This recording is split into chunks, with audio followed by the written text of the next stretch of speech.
আপনার বাড়িতে যদি 18 বছরের নিচে কোনো বাচ্চা থাকে তাহলে আজকের ভিডিওটা মিস করবেন না। অথবা আপনার অজান্তে যদি আপনার মোবাইলটি আপনার বাড়ির বাচ্চারা ঘাটাঘাটি করে তাহলে আজকের ভিডিওটা আপনার জন্য খুবই গুরুত্বপূর্ণ। তো চলুন আপনাদের দেখিয়ে দিই এই সেটিংটা। ভিডিও শেষে বলছি এর গুরুত্ব কোথায়। চলুন তাহলে আজকের সেটিংটা আপনাদের দেখিয়ে দিই। প্রথমে আপনাদের যেতে হবে Google Chrome browser. Google Chrome browser এই যে দেখতে পাচ্ছেন, এই গুগল ক্রোম ব্রাউজারে আপনি ট্যাপ করুন।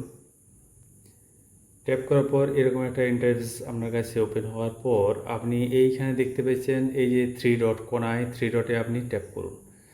থ্রি ডটে ট্যাপ করার পর আপনি দেখুন নিচের দিকে সেটিং দেখতে পাচ্ছেন, এই সেটিংয়ে আমি ট্যাপ করব।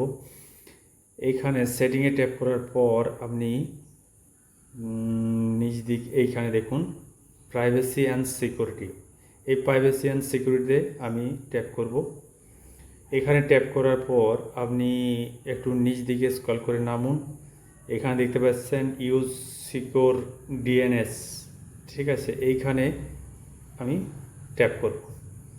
এখানে ট্যাপ করার পর আপনি দেখতে পাচ্ছেন এই যে এইখানে দেখতে পাচ্ছেন একটা তীর চিহ্ন, এই তীর চিহ্নতে আমি ট্যাপ করব। এই তীর চিহ্ন ট্যাপ করার পর আপনি দেখতে পাচ্ছেন এই যে ক্লিন ব্রাউজারিং ফ্যামিলি ফিল্টার। এই ক্লিন ব্রাউজারিং ফ্যামিলি ফিল্টারে আপনাকে ট্যাপ করতে হবে। বাস, আপনার কাজ শেষ। এইটা যদি আপনার অন করা থাকে, ফ্যামিলি ফিল্টার দেওয়া থাকে, তাহলে এই মোবাইল থেকে আর কোনো খারাপ ওয়েবসাইট খুলবে না। তো এই ছিল আজকের ভিডিওটি দেখার জন্য অসংখ্য ধন্যবাদ। ভিডিওটা যদি আপনার ভালো লেগে থাকে অথবা কোনো উপকার আসে তাহলে অবশ্যই লাইক, কমেন্ট, শেয়ার করবেন। ধন্যবাদ।